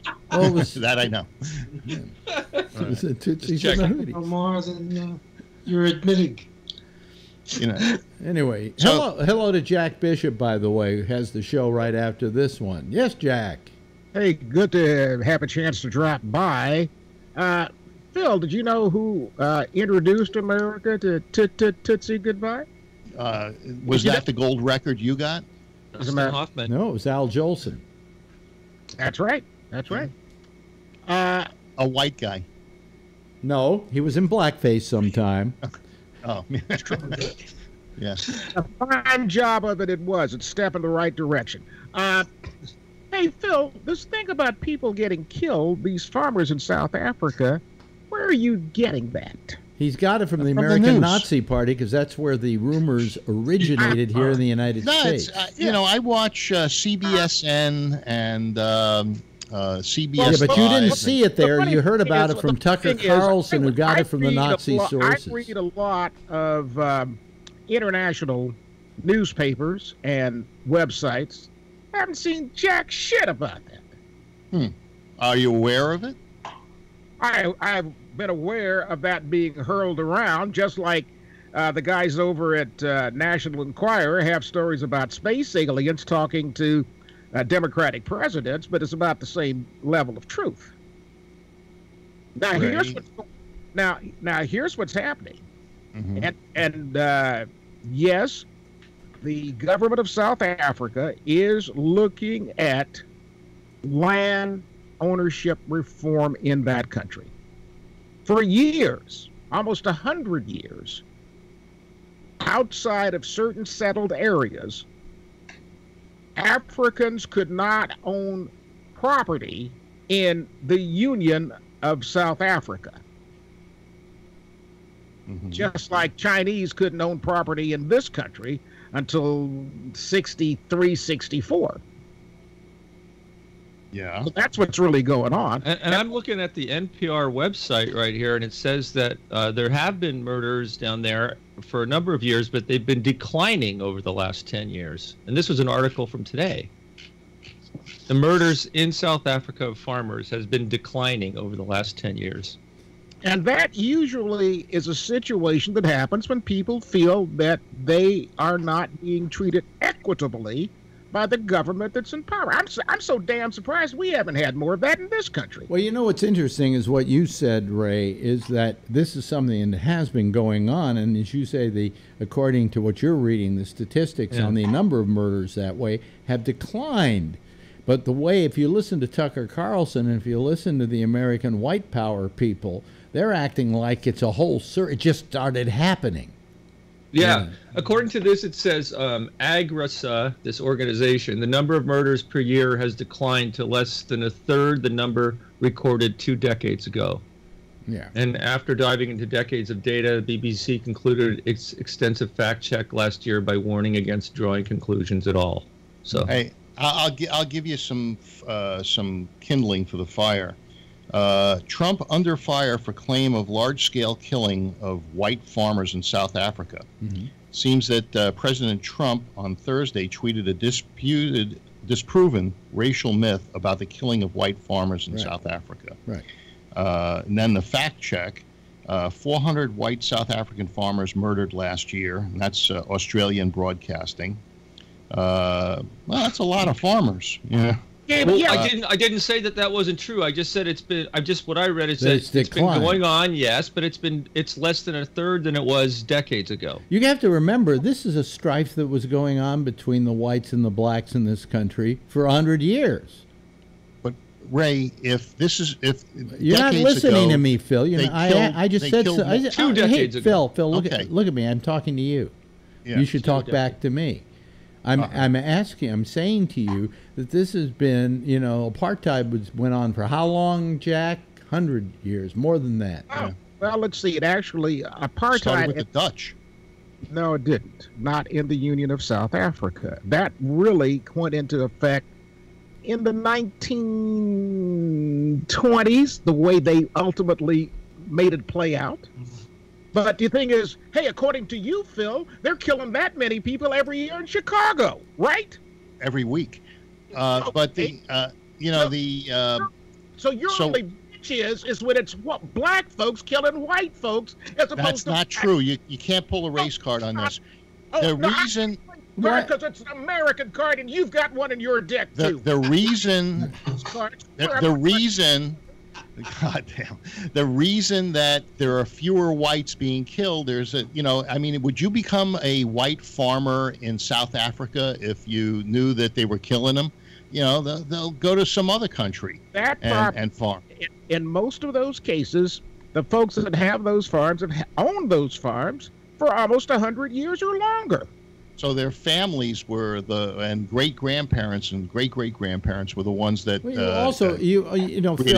we don't know in these murders what the attitudes of those whites were towards the blacks, you don't understand the social atmosphere, and so because you got a bad attitude, you got to get murdered. It helps sometimes because sometimes it takes blood to even out the equations. For instance. But I think the point is that it's been going down, and it's like at an all-time low right now. And Tucker Carlson made it sound like it was getting worse, and that's the point here. It may be an all-time low, but that's because there are fewer ones left to kill. It does. Phil, come on, Phil. I know you meant that as a joke, but this isn't a joking matter. Yeah. Okay? Yeah. Well, if somebody. I hope you meant it as a joke. If somebody told me I should become a farmer in South Africa, I don't think I'd do it. Nobody's asking you to be a farmer in South Africa. We're just saying that there was a situation in South Africa that went on for hundreds of years. It was called apartheid. It was brutal. It was vicious. Blacks were killed like they were cattle. People were a little pissed. So that when finally they said, okay, we no longer going to have apartheid here, that didn't suddenly put out a magic wand to change the social attitudes of the entire country.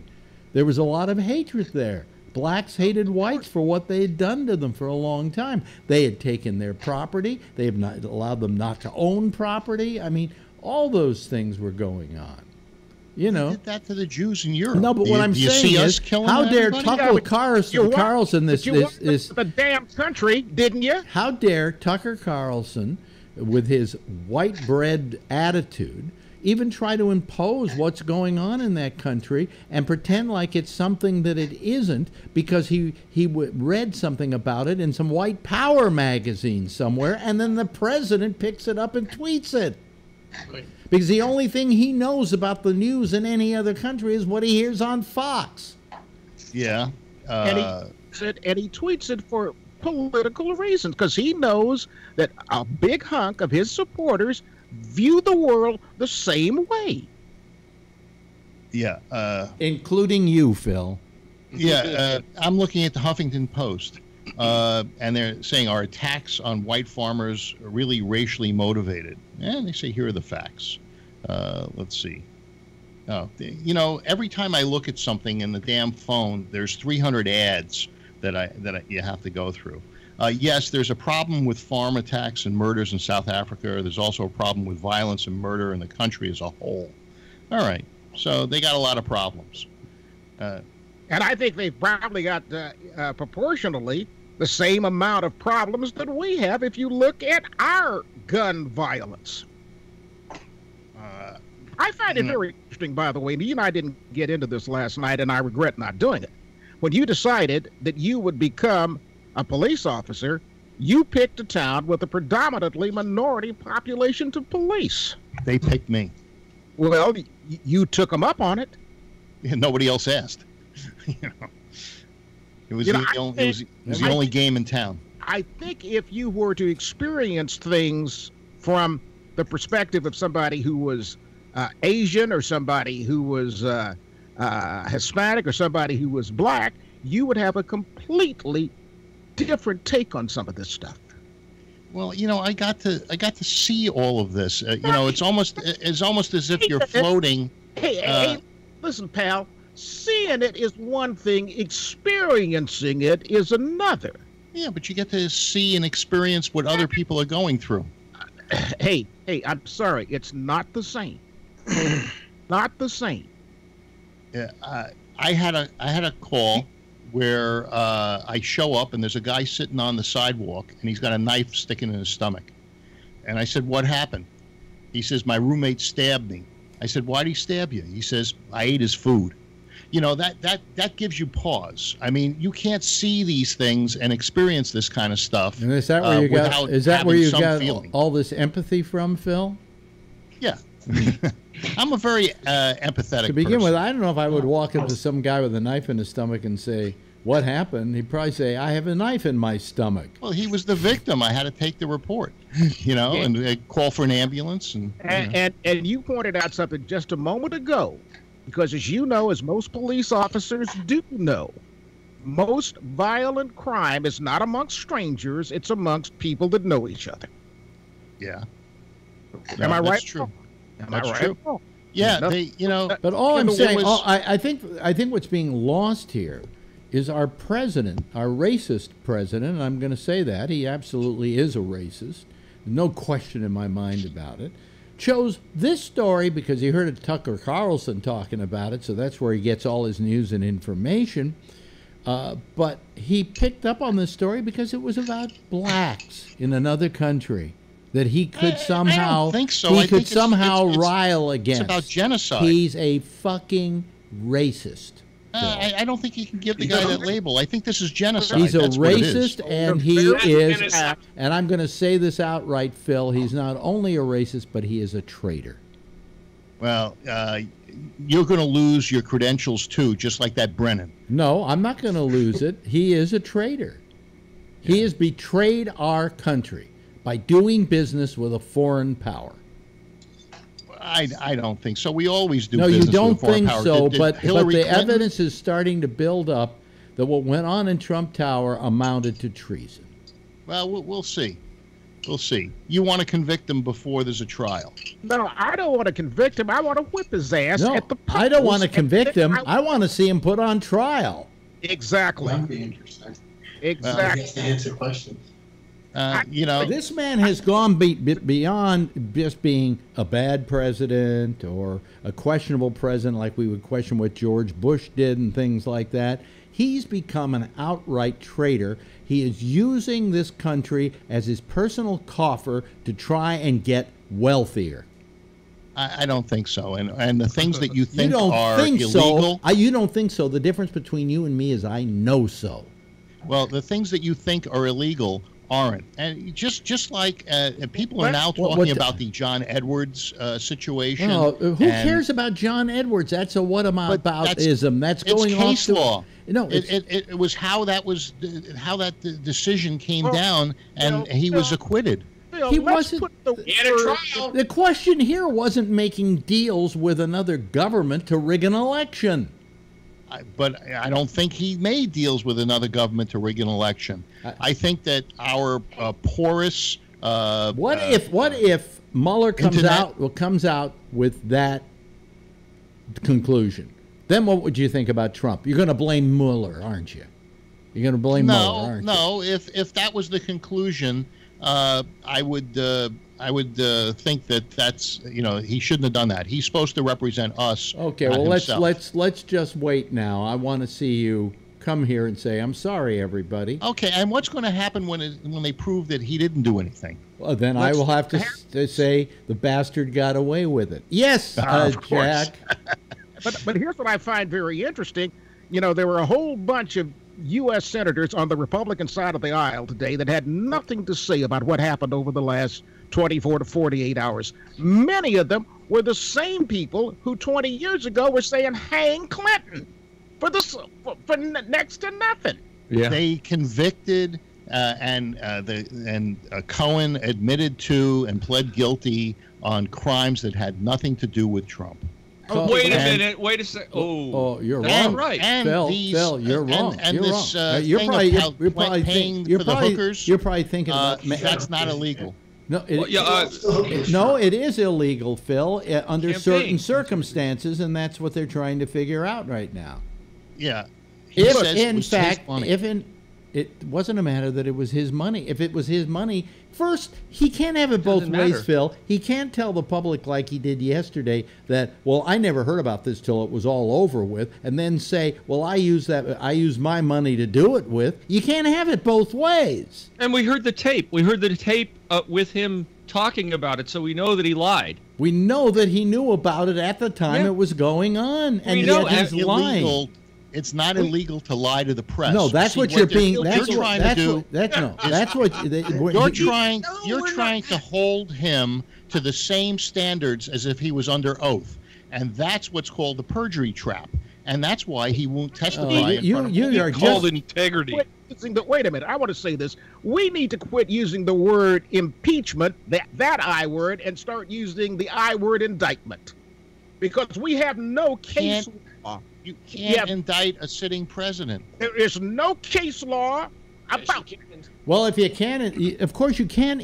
Yes, you can indict a president. In fact, I heard that there is an ability to. There is a provision where you can indict a president. High crimes and misdemeanors, or no. But you can, in lieu of indictment. That's exactly what an impeachment is an indictment. It's just called impeachment because it's right. Well, you said indictment, right? You know, and then there is a trial in the Senate, and that finds you either guilty or innocent. Okay, but he is effectively being put on trial. What's going to be interesting is if it does go to the Senate and the Senate maintains a majority, and Mitt Romney is the deciding vote on whether or not he gets impeached or not, because his that one vote is all I'm saying is that even if he is impeached, he will not go to jail, which is where the bastard should be headed. But we happen to think, for some strange reason, that we can't put a president in jail and not have the country fall apart. Let me just have a last word on this, and that is that Donald Trump better pray every night that he gets elected to a second term or dies in office, because if he ever leaves office, there are going to be so many charges thrown against him. He'll spend time in jail for the rest of his life. He'll be hanging out with Manafort. If he's guilty, I think what's going to happen is he'll resign 2 weeks before the end of his term, and Pence will pardon him. According to him, though, our entire economy will fall. Okay, probably will. Our entire economy will fall, and we will all be paupers, according to him. Because by the way, he gives himself an A+. I give him an incomplete. Thank you so much for joining us tonight, Ray. And also, it was nice being interviewed by you earlier today. Yeah, that was fun. Yeah, that's Ray Renati. Phil Meyer, thank you. And thanks to Kevin. We have to thank Jack Bishop, but he just left because he's got to do the show right after us.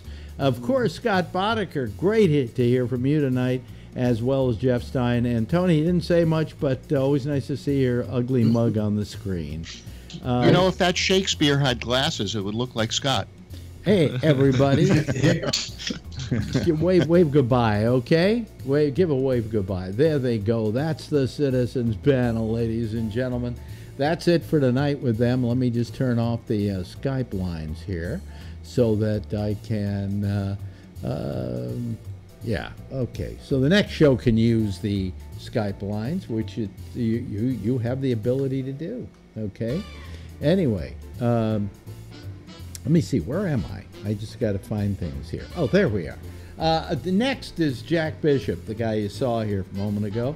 He'll be here with the intersection, and then at 1 o'clock this morning, yes, it's the Connections program. I'll be back again tomorrow night. Damien's not on tomorrow night, but I'll be back tomorrow night, 10 o'clock Eastern Daylight Time, same station in life. In the meantime, as always, if you see her, Tell her I love her. Bye, everybody.